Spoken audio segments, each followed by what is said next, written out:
আল্লাহ তাবারক ওয়া তাআলা তারও জবাব দিয়ে দিয়েছেন।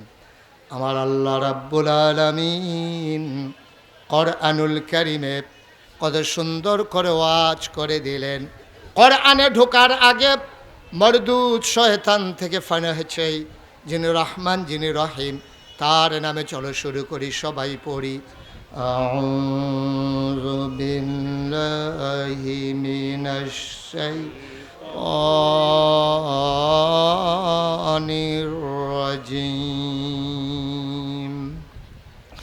বিসমিল্লাহির রাহমানির রাহিম। সবাই পড়েন। ওয়ামা আরসালনাকা ইল্লা রাহমাতাল লিল আলামিন। বলেন সুবহানাল্লাহ।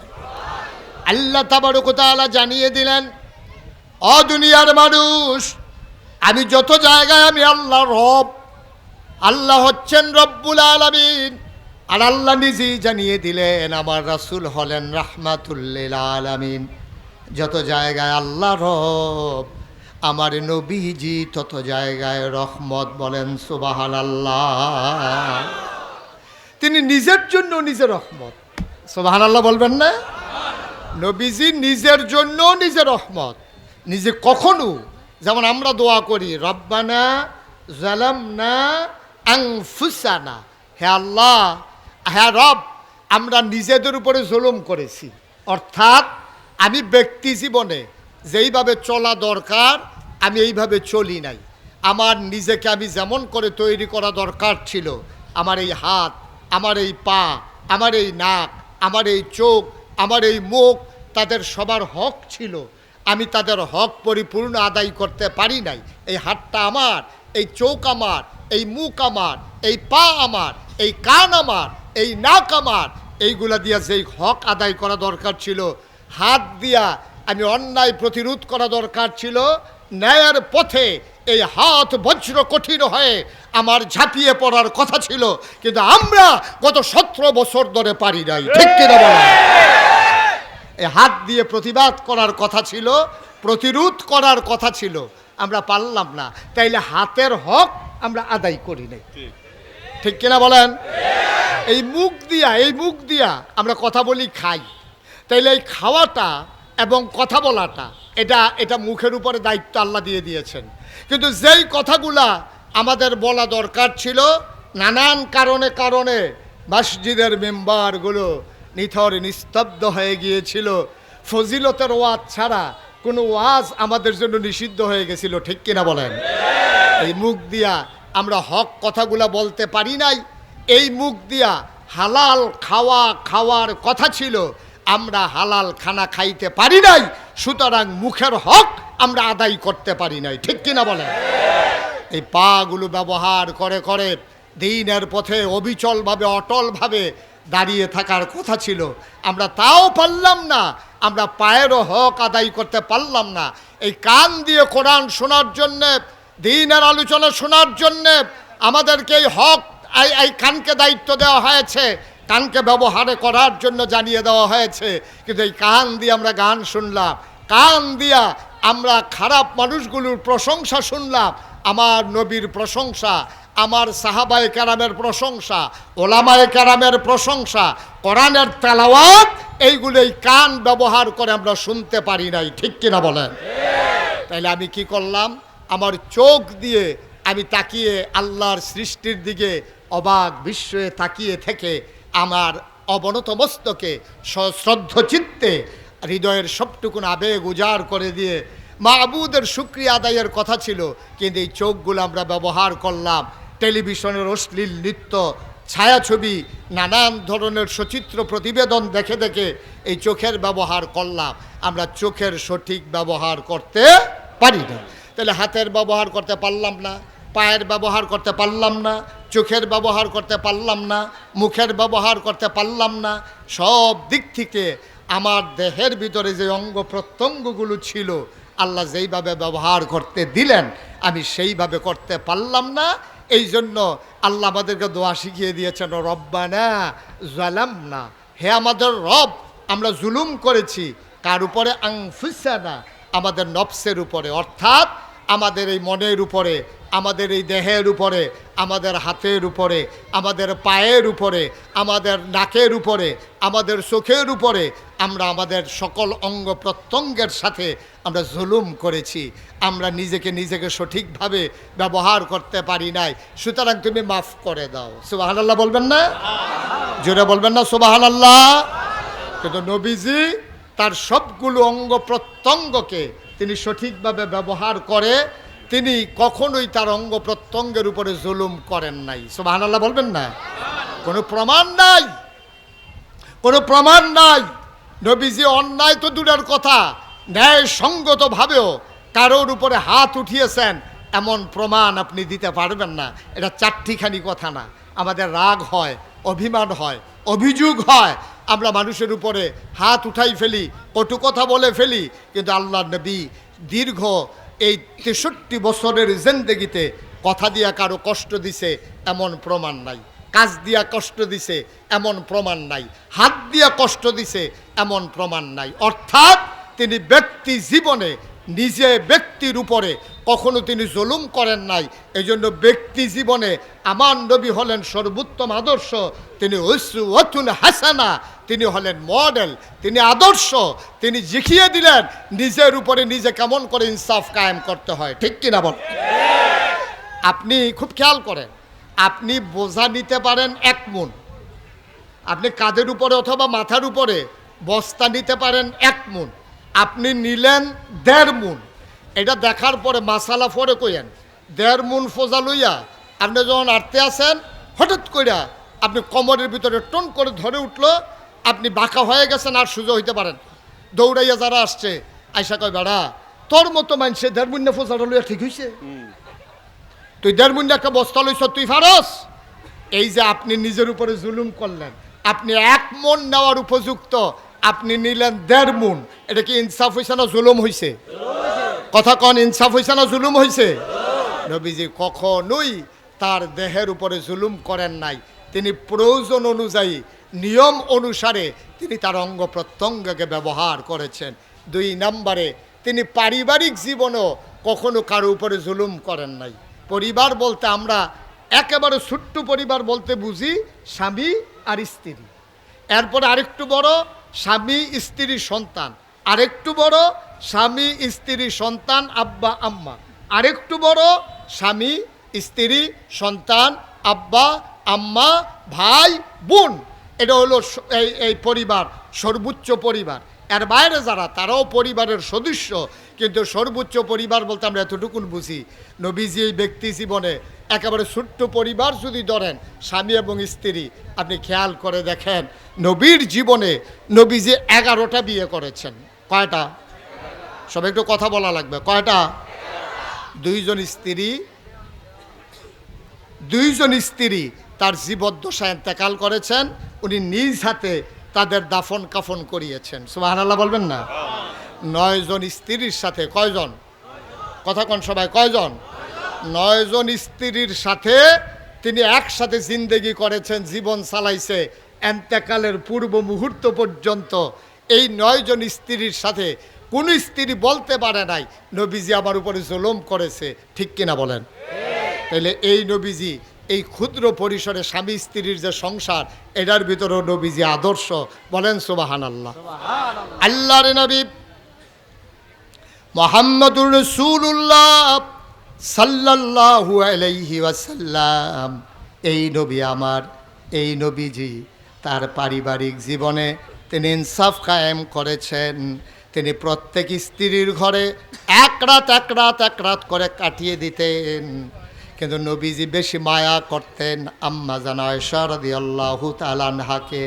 কোন একজন বৃদ্ধা মায়ের ভাগে আমার নবী যখন পড়ে যেতেন, মুচকি হেসে আমাদের আম্মা বলে দিতেন, ইয়া রাসূলুল্লাহ, আমার ভাগটা আমার বোন আয়েশাকে আমি দিয়ে দিলাম। আমার যে ভাগটা, আমি তো বুড়ি হয়ে গেছি, আমার এই ভাগটা আমি আমার বোন, এই একেবারে নবীর এই 9 জন স্ত্রীর ভিতরে এবং 11 জন স্ত্রীর ভিতরে শুধু একজন স্ত্রী ছিল যার আগে বিবাহ হয় নাই, আর তিনি হলেন আম্মাজান আয়েশা। সুবহানাল্লাহ বলবেন না? আহা, সবাই বলেন সুবহানাল্লাহ। উনি ছিলেন আমাদের ছোট আম্মা। আম্মাজান আয়েশা ছিলেন ছোট আম্মা। 6 বছর বয়সে বিয়ে হয়েছে, 9 বছর বয়সে সংসার শুরু হয়েছে। 18 বছর বয়সে আম্মাজান আয়েশা রাদিয়াল্লাহু তাআলা আনহার বয়স যখন 18, তখন আল্লাহ নবী দুনিয়া থেকে বিদায় হয়েছেন। এই আম্মাজান আয়েশার ব্যাপারে নবীজি কি কয় শুনছেন? নবীজি একদিন ডাক দেওয়া কয়, সাহাবারা, তোমাদের আম্মা আয়েশা, ওনার বয়স কম কিন্তু বুদ্ধি বেশি, ওনার উপমাটা এইরকম। নবীজি বলতেছেন, সুবহানাল্লাহ বলেন, জোরে বলেন। নবীজি বলতেছেন ওনার উপমাটা হইল এই রকম, তরকারির ভিতরে লবণটা যেমন দরকারি, সুবহানাল্লাহ বলবেন না? হলুদ ছাড়া তরকারি হয় রং ধরে না, মরিচ ছাড়াও তরকারি হয় ঝাল হয় না, গরম মশলা ছাড়া তরকারি হয় তবে সুবাস বের হয় না। এইভাবে যদি আপনি সব মশলা নাও দেন তরকারি হয়ে যাবে, কিন্তু যদি আপনি তরকারির ভিতরে লবণ না দেন তাহলে মুখে দেওয়া যাবে? কথা কেন, মুখে দেওয়া যাবে? যদি জাল না হয় সে কি করবে?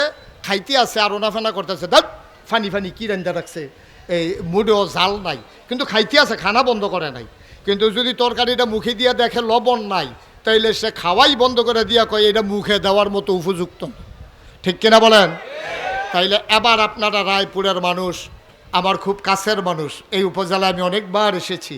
গত বছর আপনাদের ওইখানে কোন গ্রাম, বেগমাবাদ এসেছিলাম, গিয়ে দেখি যে বেগমও আছে বাদশাও আছে, মানে বেরিয়েতেও আছে হুদা, বেগমাবাদ তো মানে হুদা বেরিয়েতে আমার কথা, গিয়ে দেখি না বেড়াই তো মাসাল্লাহ বেরিয়েতে তো অনেক বেশি।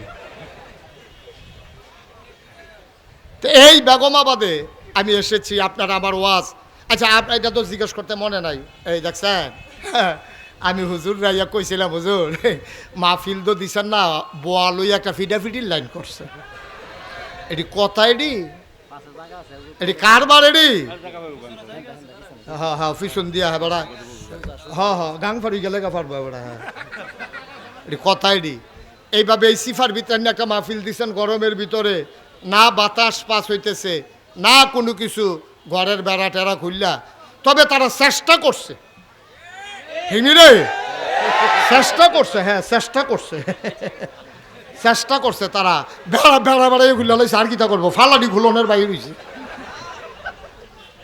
কারবার দেহ। সবাই কোন আমিন। ভাই এই মোটামুটি আপনারা যে লোক হয়েছে, আমি আপনাদেরকে লম্বা সময়, আহা, আমি আপনাদেরকে মোটেও কষ্ট দেব না, আমি আপনাদেরকে মোটেও কষ্ট দেব না, আমি চেষ্টা করব কম সময়ের ভিতরে ছেড়ে দেওয়ার জন্য, তবে আমার একটু সুযোগ করে দেন। আমি যখন যেটা বলতে বলি আস্তে বলবেন না জোরে, দুই একজন না সবাই মিলে, এটাও তো কয় না সবাই, দুই একজন না সবাই মিলে, সবাই কোন আমিন, আরেকটু জোরে হবে আমিন। মাশাআল্লাহ, হুজুর যে বয়স্ক মানুষ আমি শুনতে আছি, হুজুরও কইতে আছে, আর তোমরা ফলাফাইন মানুষ, তোমরা এই ধুম ধরে বইয়া থাকলে ওয়াজ হইব, আবার বলো সুবহানাল্লাহ। কিরে ফলাফাইন এই আওয়াজ, বলেন সুবহানাল্লাহ, বলেন আলহামদুলিল্লাহ, বলেন আল্লাহু আকবার। তাইলে আমার নবী আদর্শ, আমার নবী কি আদর্শ? কারে কয় আদর্শ? হইল আপনি মহেশপুরতে রওনা দিছেন, যাইবেন নীলকুঠি, কই যাবেন? কথা কয় না, কই যাবেন? আপনি মহেশপুরতে রওনা দিয়া আপনি নীলকুঠি যাইবেন, যাওয়ার সময় আপনি রাস্তা চেনেন না, আপনার বাড়ি ময়মনসিংহ। এখন আপনি মুক্তার হুজুরও কইছেন যে মুক্তার ভাই, হুজুর আপনারা বাড়ি ওই এলাকায়, আমি তো একটু নীলকুঠি যাইতাম, আমার আহা তোর ইচ্ছা, আপনি এমন শুরু করছেন কেন? আপনি আপনি বসাইতে পারবেন জায়গা নেই, এতেন কই বইতে হইতেন, একটু শব্দ করেন না, একটু সুযোগ দেন। ঠিক আছে ভাইয়া, একটু একটু একটু আল্লাহর রাস্তে, সবাই তো আমরা বুঝি, উনি মনে করছিল যে আপনাদেরকে বসাই দিলে আপনাদের আরাম হবে, এখন বসাইতো গিয়ে উনি যেই আওয়াজ করছে এর থেকে খেরুই থাকলে ভালো আছে। বেড়া দিছে খেত বাসানের লেগে এখন বেড়ায় খেত খাওয়ান শুরু করছে। তো এই ক্ষেত কি আর রাহন যাব? আপনি আর শব্দ করেন না, আপনি অনেক কষ্ট করছেন, আপনি ইশারাও দেওয়া লাগবে না, আপনি একটু চুপ করে আপনি কথা শুনেন। আমরা যেমনি আছে এমনি এটাকে বেশি এই বোতলের ভিতরে ভরতে গেলে বোতলটা বেড়ে বাঙ্গনের লাইন হইব, এই বাঙ্গার দরকার নাই। ছেলেটারে বসাই দেন, সবাই পড়ে না আমিন, একটু জুড়ে, আরো জুড়ে। আমি যেই কথাটা জানতে চাইছিলাম, সরাসরি দয়া করে যারা হাতে মোবাইলগুলো রাখছেন, আপনি রেকর্ডও হচ্ছে না, ওয়াজ শুনতে পারতেছেন না, আপনি মারাত্মক বোকামি করতেছেন। হাত থেকে নামান, এটা দয়া করে বন্ধ করেন। ইউটিউবে হাজার হাজার ওয়াজ আছে ভাই, শুধু শুধু আপনার যে একটা মোবাইল আছে এটা তো আমরা জানি। বন্ধ করেন। আপনার যারা মোবাইল ধরে রাখে, এইভাবে রেকর্ড হয় না তো বাবা, অযথা কেন চেষ্টা করতেছেন? ইউটিউবে হাজার হাজার ওয়াজ আছে, আপনি কয়টা চাইবেন ইউটিউবের ওয়াজ? এই যে এই লোকটা তো বন্ধই করেন, এতবার যে বলতে আছি। সবাই একটু পকেটে নেন, একটু খেয়াল। এই ছেলে বন্ধ করো। জি, সবাই পড়েন আমিন। এবার মনোযোগের সাথে শুনেন, পকেটে ঢুকাও। আস্তাগফিরুল্লাহ। শুনেন, আপনারা ইউটিউব এই সামনাসামনি এই এখন আজকে যেমনি বসে ওয়াজ শুনতেছেন, এরকম আমার সামনে বসে বসে ওয়াজ শুনছেন কে কে দেখি? সংখ্যা একেবারেই কম, হাত নামান। ইউটিউবে ওয়াজ শুনছেন কে কে দেখি? আওয়াজ করতে বলি নাই, হাত নামান। তাহলে আমি ছাড়া সবাই শুনছেন, বোঝা গেছে। হ্যাঁ, সবাই পড়ে না আমিন। আমি যেই কথাটা বলতেছিলাম, তো নবীজির বিবি ছিল মোট কয়জন? না, 11 জন। মোট কয়জন? 11 জনের ভিতরে নবীর জীবদ্দশা এন্তেকাল করছেন কয়জন? বাকি একসাথে ছিল কয়জন? এই 9 জনের ভিতরে সবচেয়ে বয়স কম, এর আগে আর বিয়ে হয় নাই, উনি ছিলেন আম্মাজান আয়েশা রাদিয়াল্লাহু তাআলা আনহা। ওনার ব্যাপারে নবীজি বলতেছেন, তরকারির ভিতর, খেয়াল করেন খুব গভীর মনোযোগ, তরকারির ভিতরে লবণটা যেমন দরকারি, ইসলামের ভিতরে আম্মাজান আয়েশা এর চাইতে আরো বেশি দরকারি। তরকারি ছাড়া, লবণ ছাড়া যেমন তরকারি হয় না, আম্মাজান আয়েশা ছাড়া ইসলাম হয় না।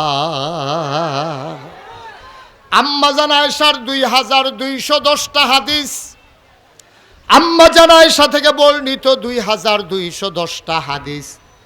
এই 2210টা হাদিস যদি তুমি বাদ দিয়ে দাও, দেখবা ইসলামে পারিবারিক জীবন, দাম্পত্য জীবন অচল হয়ে যাবে, ঠিক কিনা?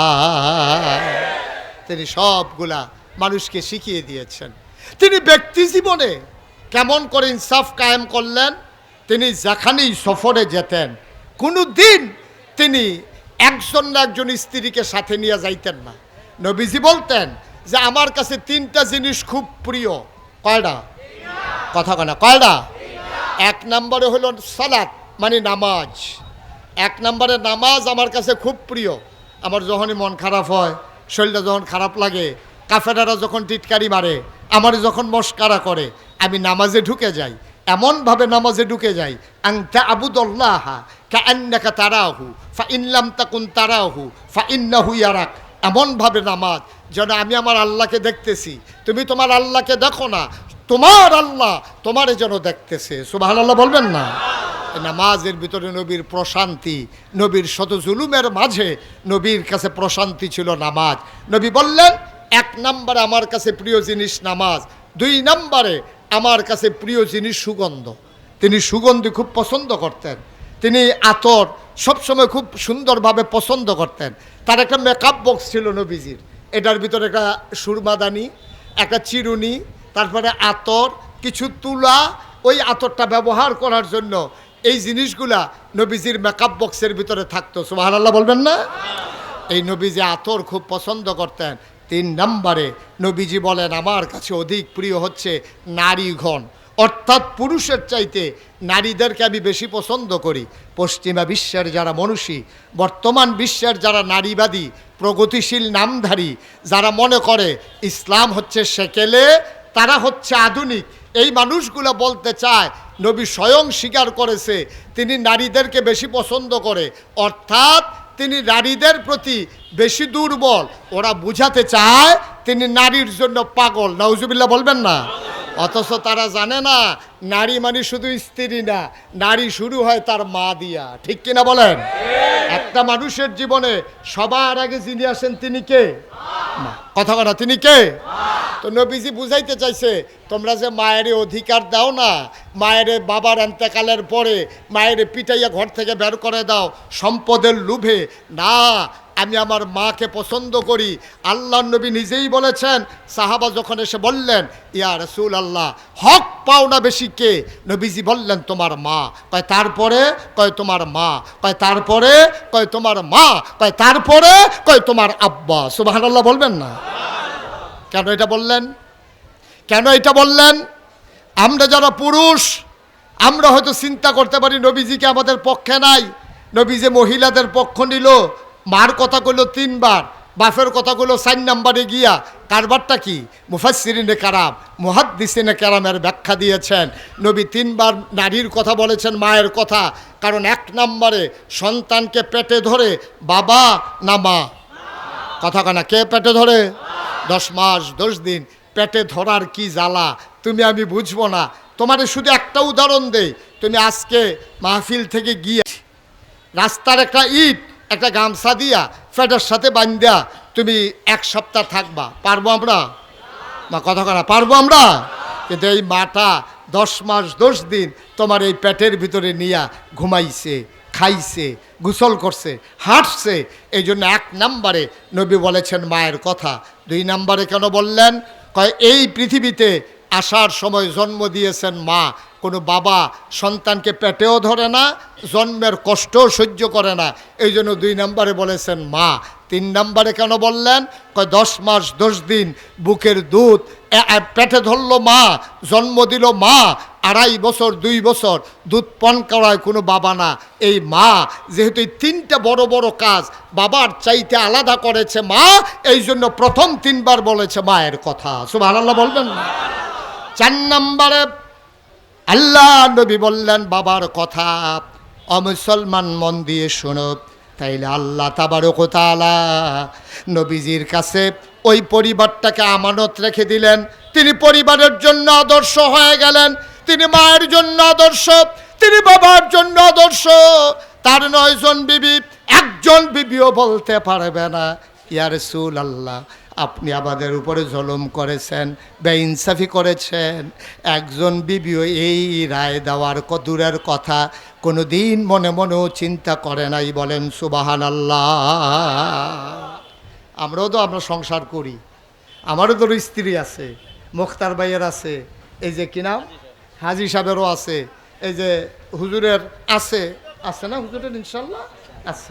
আল্লাহ না, এটা তো হাসির কি হইলো, উনি বয়স্ক মানুষ, তো ওনার স্ত্রীও তো বয়স্কা, তো চলেও যেতে পারে, এই জন্য আমি জিজ্ঞেস করছি।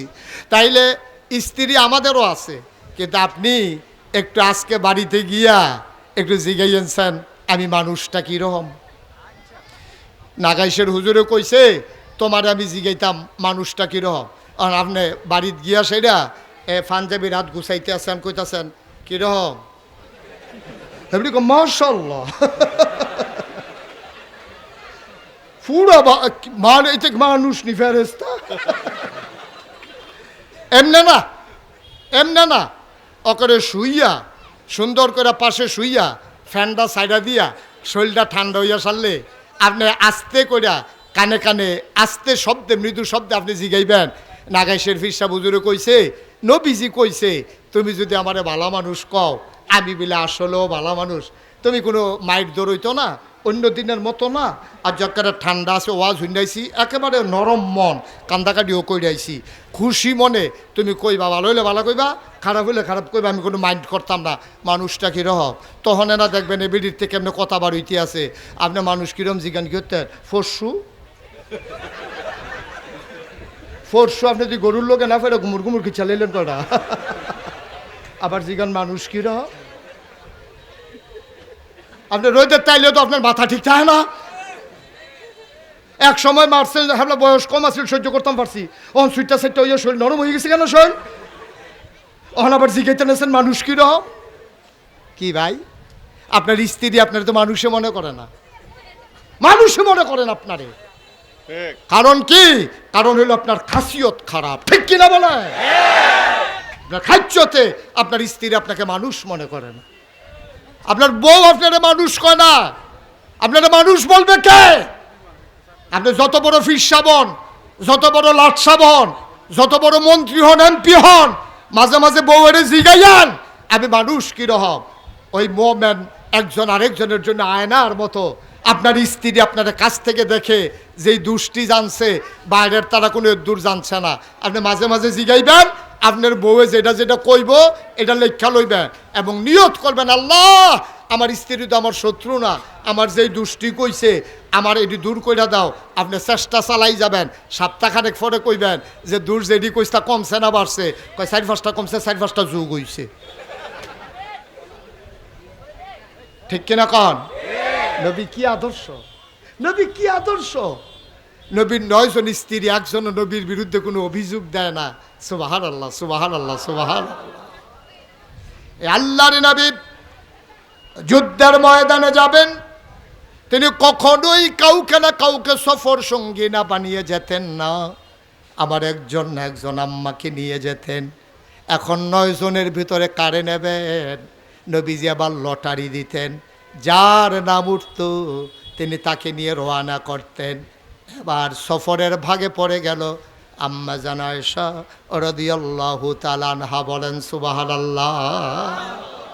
যুদ্ধের ময়দানে যাবেন, ভাগে পড়েছেন আম্মা জান আয়েশা, রওনা করছেন। গিয়াসের এক জায়গায় তাবু ফালাইছে, পরন্ত বিকেল, সূর্য হারিয়ে গেছে। আমার নবীজি মাগরিব পড়লেন, ওজিফা কালাম আদায় করে এশার ওয়াক্ত যখন হয়ে গেল, তিনি এশার নামাজ পড়ে এবার সবাইকে বললেন, যাও সকালবেলা আবার সফর শুরু, যুদ্ধের ময়দানে যাব, সবাই ঘুমিয়ে পড়ো। আবার সবাই গেছে ঘুমাইয়া।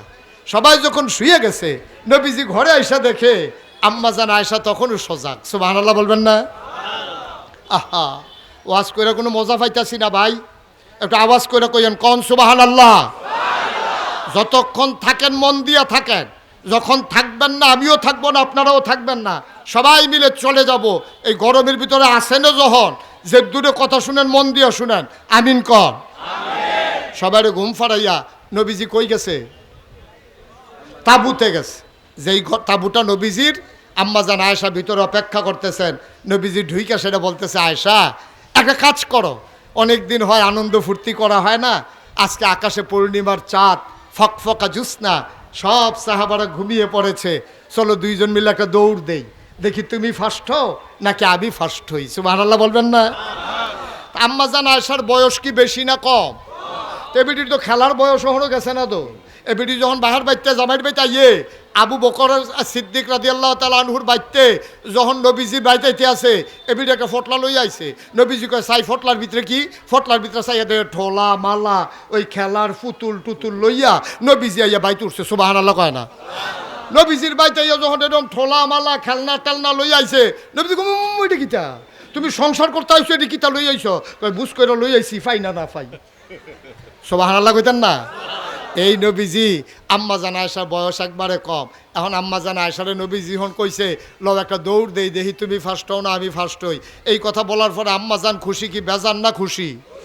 আম্মা জান আয়েশা কি বেজান না খুশি? আম্মা জান আয়েশা কয়, আরে কবে ধরিয়া যাক নবীজি যখন কইছে, নবীজি আবার কইতে আছে, আয়েশা চলো দৌড় দেই। আম্মা জান আয়েশা কয়, ইয়া রাসূলুল্লাহ, বাইরে অনেক পুরুষ লোক আছে, কেউ যদি দেখা ফেলে লজ্জায় মাথা কাটা যাবে। নবীজি বলছে, আরে না, সবাই আমি নিজে ঘুম পাড়াই দিয়ে আসছি, আমি ডাক না দিলে কেউ উঠবে না, চলো দৌড় দেই। দুজন বাইরে আইছে, আইসে ডাকে খেজুর গাছ চিহ্ন করছে, মনে করেন হেই খেজুর গাছটার কাছে যাওন, এখানতে দৌড় দেওন, হ্যাঁ নো যাওন। 2 জন সোজা করে দাঁড়াইছে, বিসমিল্লাহ, রেডি 1 2 3 কইয়া দৌড় দিছে। আম্মা জান আয়েশা কয়, আমার শরীরটা ছিল ফাতলা, নতুন বিয়ে হয়েছে তো, এখন আমি এত মোটা কাটা হই নাই, আমার শরীরটা ছিল চিকন। আমি যখন ওইটা দৌড় দিছি, চোখের পলকে নবীর আগে আমি ওই খাইয়ে পৌঁছে গেছি। সুবহানাল্লাহ কয় না? এই জায়গাটা যে সুবহানাল্লাহ কোন লাগবে, এটা আমি হিয়াই দেওয়ান লাগবো আপনারা রে। তো একটা ভালো জায়গা পাইবেন কো সুবহানাল্লাহ কোনের লেগে আপনারা? সুবহানাল্লাহ কেন তো? আম্মা জান আয়সা কি ফেল না ফাঁস রে? আম্মা জান আয়সা ফাঁস করছে, ছোট মানুষ না, খুশি হয়েছে, আনন্দে ছিলেন দিয়া কয় ইয়া রাসূলুল্লাহ আমি কইলাম ফার্স্ট। নবীজি কহ দেহার ভিতরে তো ফার্স্টে, এটা কি মিছা কথা নেই, ফার্স্টে তো। সুবহানাল্লাহ কইতেন না? তো মনে রাখেন কইলাম, আপনি কইলাম আমার লোকে দৌড়ে পারছেন না। নবীজি ঠিকই মনে রাখছে।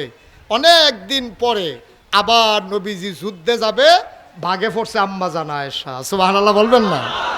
মাঝের দিন তো গেছে, আম্মা জান আয়েশা তো মনে করছে নবীজি বুঝে বুঝলা লাইছে, নবীজি যে বুলুন না নবী না, আম্মা জান আয়েশার তো মনে নাই।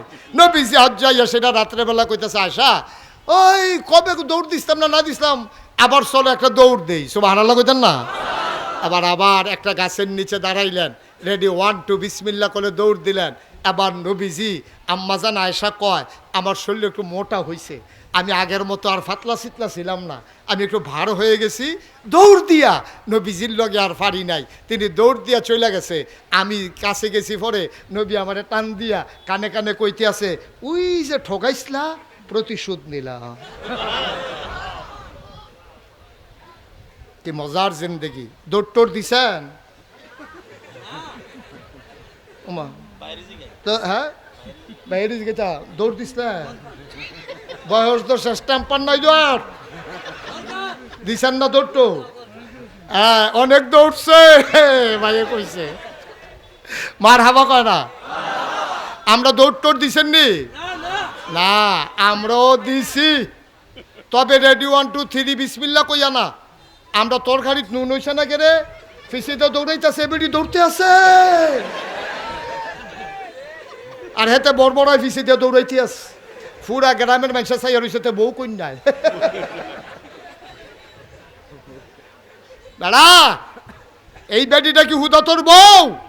মানে রাখবো এই মহিলাটা শুধু তোমার বউ না, এই মহিলাটা তোমার সন্তানের মা, ঠিক কিনা বলো?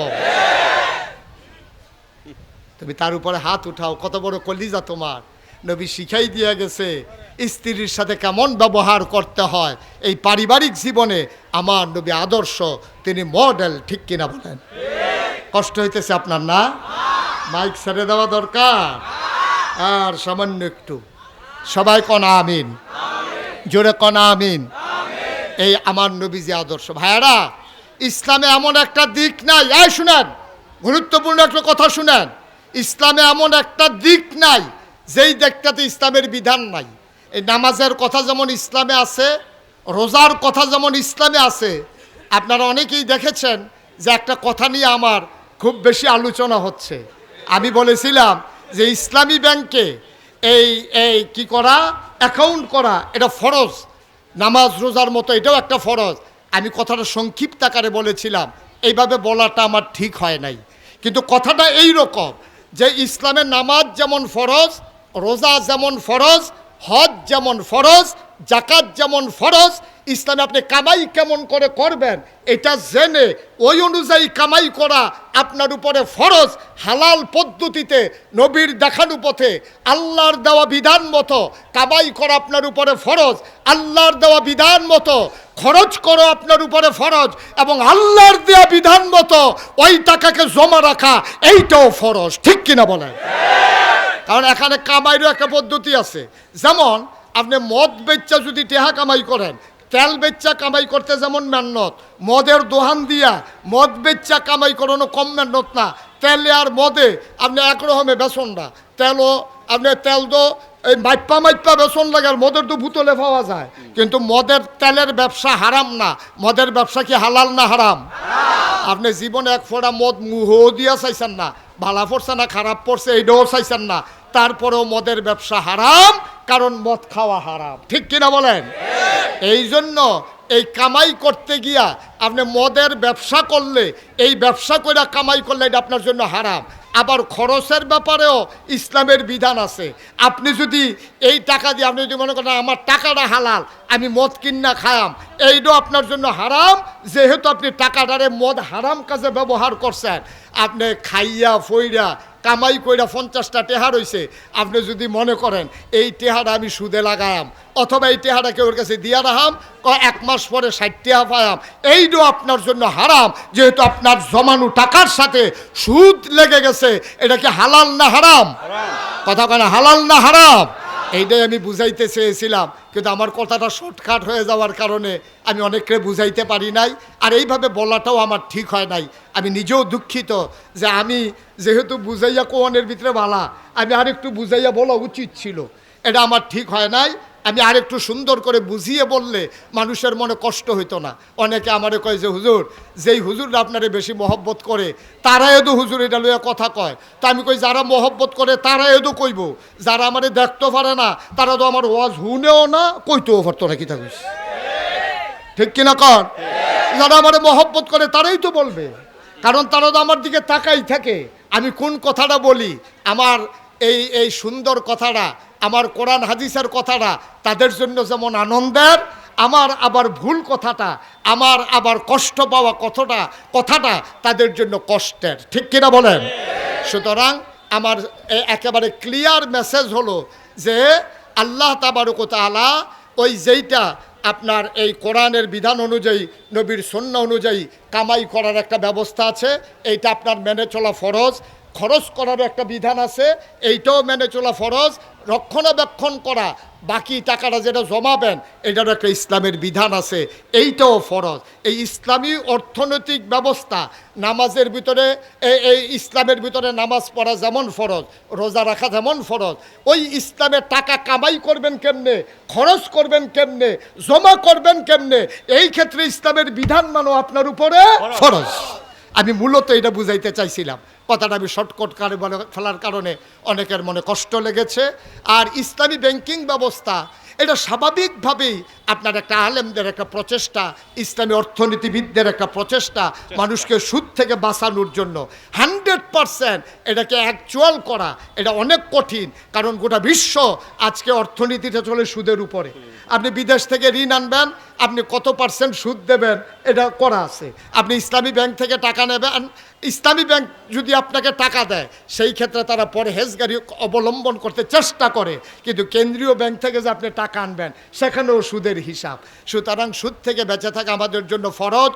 এই সুদ থেকে বেঁচে থাকা আমাদের জন্য মুমিন জীবনের জন্য এটা যেমন তেমন কথা না, এটা যেহেতু কবিরা গোনা থেকে বেঁচে থাকা আমাদের উপরে ফরজ। ঠিক কিনা বলেন?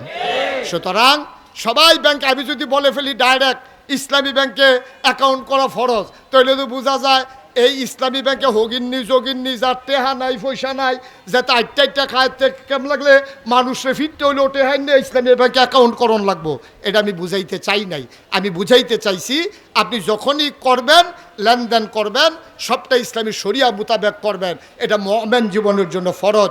আল্লাহ যেন আমাদেরকে, আমাকে এবং যারা শুনছেন সবাইকে সঠিক বুঝ দান করে। সবাই পড়েন আমিন। সবাই পড়েন আমিন। এই অনাকাঙ্ক্ষিত কথার জন্য কেউ যদি কষ্ট পেয়ে থাকেন, আমি দুঃখবোধ প্রকাশ করছি। সোশ্যাল মিডিয়ার সুবাদে সবার কানে কানে পৌঁছে যাবে। আর আপনারা যারা আমাকে ধরিয়ে দিয়েছেন, আপনাদেরকে মুবারকবাদ জানাই যে আপনারা আমার বন্ধুর কাজ করেছেন। আপনারা আমাকে আন্তরিকভাবে ধরিয়ে দেওয়ার কারণে আমি আপনাদের মঙ্গল কামনা করি। এর বিনিময় আল্লাহ আপনাদেরকে অবশ্যই জান্নাতে দেবেন ইনশাআল্লাহ। আর আমার ভুলটাও আল্লাহ যেন আমাকে মাফ করে দেন। সবাই পড়েন আমিন। কথা বলতে আমাদের আরও সাবধান হওয়া উচিত। আমরা ময়দানে অনেকক্ষণ কথা বলি, তো অনেক সময় অনেক কথা চলে আসে, যে এই কথাটা আমরা নিজেরাও অনেক সময় মনে করি পরে যে এটা না বললেই ভালো ছিল। এটা অনেক সময় হয়ে যায়। আল্লাহ যেন কবুল করে। সবাই পড়ি আমিন। তো বন্ধুগণ, যেই কথাটা বলছিলাম, আমার নবী সব জায়গায় আদর্শ, কথা মনে আছে ইনশাআল্লাহ? আচ্ছা, এবার আসেন দেখি তো আমার নবী মায়ের জন্য কি আদর্শ দরকার আছে নাকি নাই?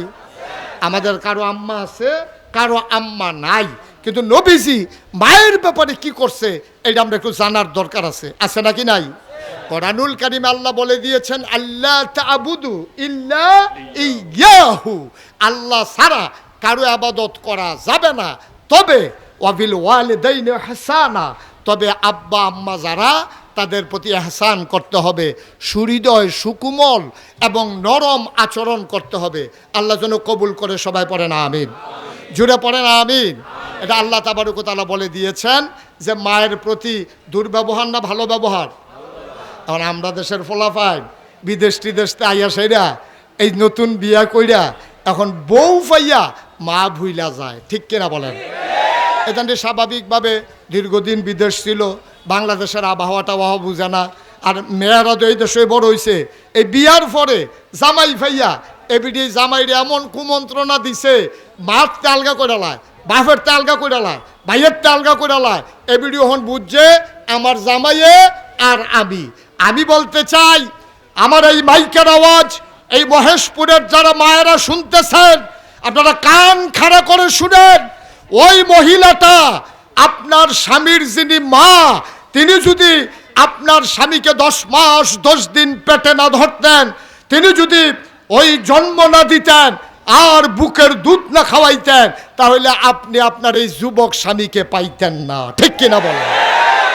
মা তাকে পেটে ধরছে বলে, মা তাকে দুধ খাওয়াইছে বলে, মা তাকে তিল তিল করে বড় করেছে বলে এই মায়ের সন্তান আপনি জামাই হিসাবে পাইছেন।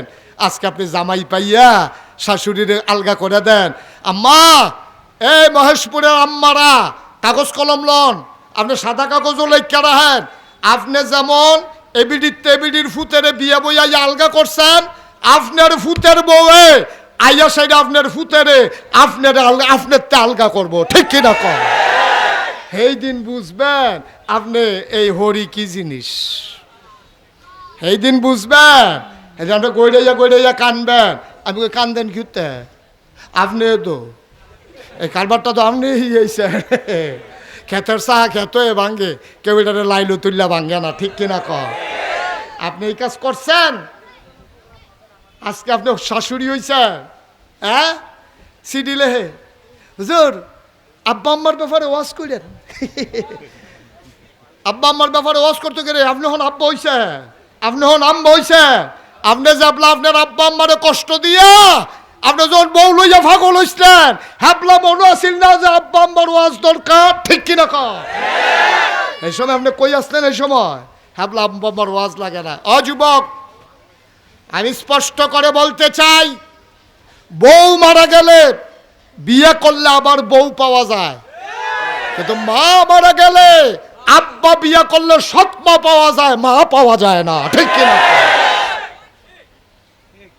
সুতরাং একটু বুঝ করে চললো যুবকেরা, কথায় কথায় আম্মারে ধমক দাও, বউয়ের পাল্লাত ফইরা মারে জুদা কইরা দাও, বাপের আলগা কইরা দাও। তুমি একদিন বাপ হইবা, তুমি একদিন বাপ হইবা, সেদিন নিজের কপাল নিজে চাপড়াইবা, কিন্তু আর সেই দিনটা ফিরে আসবে না, ঠিক কিনা বলো? এবার আসি দেখি নবী কি আদর্শ। নবীজি জন্মের আগে, একটু খেয়াল, আমি শেষের দিকে যাইতেছি, কষ্ট হচ্ছে আপনাদের, আমি বুঝতে কষ্ট হইতেছে না? সাইডা দেওয়ান দরকার আর সামান্য একটু, ইনশাআল্লাহ। আমার মনে আছে বাবা, আমি অনেক অনেক চিন্তা করে আমি যে সমাজে আপনাদের জন্য কথাগুলো নিয়ে আসি, আমি বেশিরভাগ কথা বাস্তবতার আলোকে বলতে চেষ্টা করি। আমার মনে আছে আমি প্রথম হজে গেছি 2000 সালে। কয় হাজার সালে? আপনি গেছেন কোন সালে? 10-এ। কই 2000, কই 10? 10 বছর পরে হজকে এমনি ফান খাইতে আসছেন, কারবার ঠেকেতে বলতাম না কিছু। আর আমি 10 বছর আগে গেলাম, একটা ফান নাই। মার হাবা কয় না রে। 2000 সালে আমি হজে গেছি, পরে তখন আমার এত পরিস্থিতি ছিল না। 2000 সালে আমি যখন হজে যাই, তখন এত মানুষ আমার চিনত না। আমার দাদা 98 সালে এন্তেকাল করেছে। দাদার এন্তেকালের 2 বছর পরে আমি হজে গেছি। আর আমার আব্বা এন্তেকাল করেছে 85 সালে, দাদার 13 বছর আগে। আমি দাদার হাতে মানুষ হয়েছি।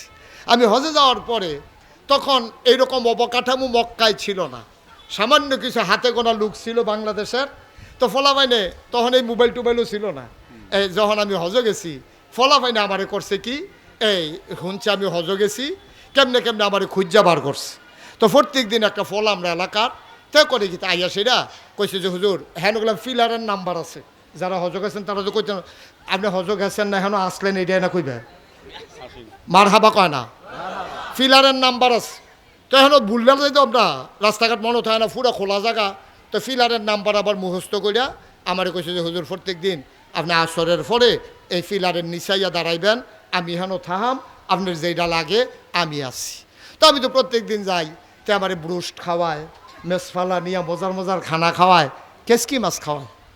আমি কেবল এই দেশও কিতা কয় লতি বেড়াই আছে না হুদা কেস কি মাছ লতি বেড়াইয়া হুটকি দিয়া পাওয়া যায়। তা আমি কই তাহলে মার্শাল্লাহ সব দিয়ে একরকম হবে কহ হুজুর সব আইয়ে। আমি এই লোকটা আমার এত আদর যত্ন করলো, সব সময় আমারে খাওয়ায়, কয়দিনের ভিতরে আমারে খাওয়াইয়া মোড়া বানাই লইছে।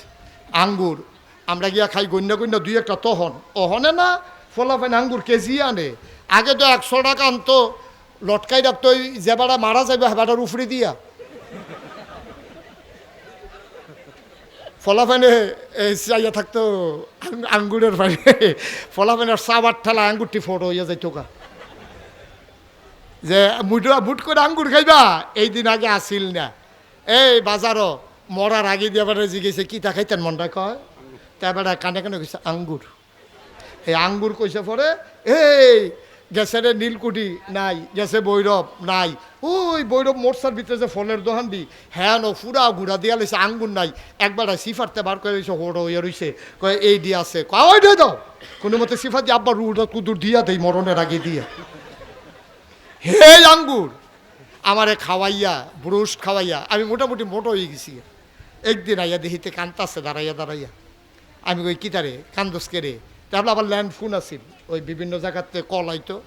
তো আমারে আমি যখন গেছি পরে জিগে দেহিত কান্দে। আমি কই কিতা কান্দো কেন, কই হুজুর বাইতে খবর হয়েছে। তো আমি খবর হইন না, আমি কই তোমার আব্বার কি কোনো সমস্যা, মারা গেছে? কয় না হুজুর আব্বাস। তো তোমার মা? কই হুজুর মাও আছে। তো কি খবর আইছে? কই হুজুর খবর আইছে তাই নাই। তাই ঘুমাইলাইছে রে সব পোলাফাইন রে, খবর আইছে তাই। কোন তাই? কই ঘরের তাই। নাউজুবিল্লাহ বলো না কেন? আমি কই অ্যাকাউন্ট কার নামে? কয় তার নামে।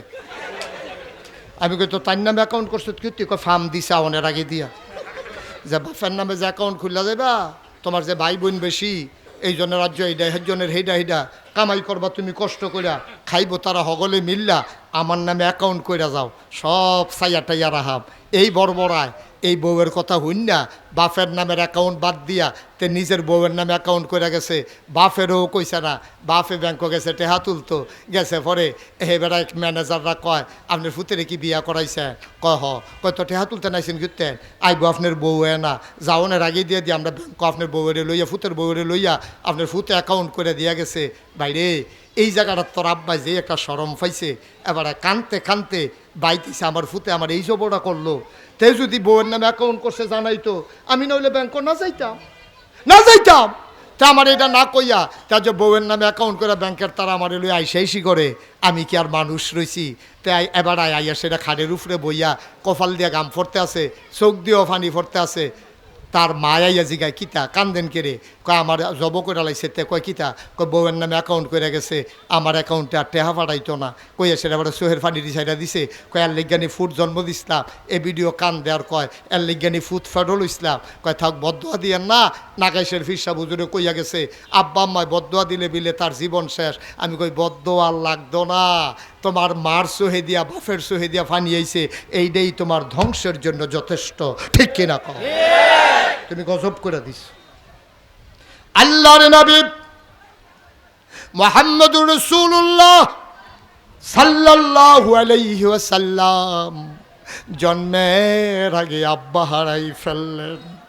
তিনি বাবা পান নাই, জন্মের আগেই তার বাবা দুনিয়া থেকে বিদায়। তিনি 6 বছর যখন বয়স, তখন তার মাও দুনিয়া থেকে বিদায় হয়ে গেল। ঠিক কিনা? পিছন দিক দিয়া বয়াইতেছে, অন্য আওয়াজ না। সবাই এই বসো। মানুষে জাগা পায় না, তে হাজি মহসিন আরেকবার জাগা দেয়। হ্যাঁ দয়া দয়া, মানুষের লেগে মায়া লাগতে আছে। চুপ করে বসো, এই পিছনে আওয়াজ করেন না। অহন বয়াইতে আইছে, খানা শেষ, এবারে দুধ দিয়ে দুগলা কষা নুন দিয়ে খাইবে, হেবলাইছে নুন দিতে এবারে। বসেন, শেষ হয়ে যাচ্ছে ইনশাল্লাহ, সবাই কোন আমিন। তো নবীজি আব্বার মুখ দেখছে, কথা কেন আব্বার মুখ দেখছে নবীজি? জন্মের আগেই নবীজির আব্বা ইন্তেকাল করেছে। 6 বছর বয়স মাত্র নবীজির, নবীর আম্মা ইন্তেকাল করেছে। নবী এই আব্বাও নাই আম্মাও নাই। একদিন নবীর এই মদিনায় মারাত্মক দুর্ভিক্ষ, অভাব, এমন অভাব বৃষ্টি হয় না, চুলায় আগুন নাই, ঘরে খাবার নাই, মারাত্মক কষ্টে আছে মানুষ। সুবহানাল্লাহ বলবেন না? আল্লাহর নবী, আহা ভাই, এখন আর বসাইয়া লাভ নাই, ক্ষতি করেন না মাহফিলের, আওয়াজ করেন না, যে যেমনে পারে শুনুক, সবাই কোনা আমিন, জোরে কোনা আমিন। জি, একটু একটু একটু খেয়াল করে শুনেন ভাই, আপনি জোর করে বসাই দিকে মাহফিলের ক্ষতি করতেছেন, সবাই কোনা আমিন। তো মক্কায় আর মদিনায় মারাত্মক দুর্ভিক্ষ, অভাব, ফসল মরে গেছে, খেজুর হয় নাই, উটগুলো মরে যাচ্ছে গরমে, বৃষ্টি হয় না, পানি নাই, চুলাগুলাতে আগুন জ্বলে না, বাচ্চাদের মায়ের বুকের দুধ শুকাই গেছে, বাচ্চারা পর্যন্ত মায়ের বুকে দুধ পায় না, কার পড়ে গেছে, দুর্ভিক্ষে মানুষ মারা যাচ্ছে। আল্লাহর নবী আবার ডেকে বললেন, সাহাবারা, তোমাদের মাঝে যাদের সম্পদ আছে, কিছু টাকা পয়সা আছে, যাদের সামর্থ্য আছে, সবাই ওট ভেড়া দম্বা নিয়ে আসো, আমি জব করে মানুষের মাঝে বিলিয়ে দেই। একটা ওট জবে করা হলো, গোশতের ভাগ বসানো হলো, লম্বা লাইন পড়ে গেল মানুষের, সব মানুষেরা লাইন ধরে এসেছে নবীর কাছে সাহায্য নেওয়ার জন্যে। ও মুসলমান, মন দিয়ে শুনো,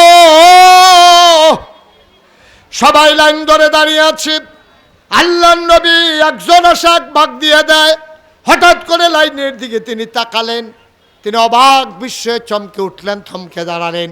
তিনি আস্তে করে বসা জায়গা থেকে উঠে সামনে গেলেন, গিয়া দেখে লাইনের ভিতরে একটা গোচা বুড়া মহিলা লাঠিতে ভর দিয়া দাঁড়িয়ে আছে বাঁকা হয়ে। আল্লাহ নবী অনেকক্ষণ তাকিয়ে রইলেন, চোখ দিয়া নবীর টপ টপ করে পানি পড়ে। নবী জড়াইয়া ধরলেন, কপালে চুমা খাইলেন, ধরে ধরে মজলিসের মাঝে এনে নবীর গায়ের চাদর মুবারক বিছাইয়া ওই মহিলাটাকে চাদরের উপরে বসতে দিলে। সাহাবারা একজন আর একজনের দিকে তাকায়, এই মহিলা কোন মহিলা?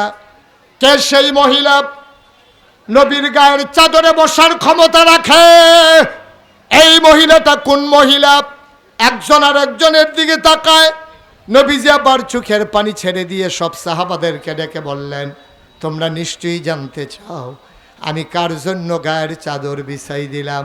সাহাবারা রে, জন্মের আগে আব্বা হারাই ফেলছি, জন্মের পরে 6 বছর বয়সে মা হারাই ফেলছি, যেই মহিলাটার জন্য গায়ের চাদর বিছাই দিলাম, এই মহিলার আর কেউ না, এই মহিলার বুকের দুধ টেনে টেনে আমি বড় হয়েছি, এই মহিলা আমার দুধমা হালিমাতুস সাদিয়া।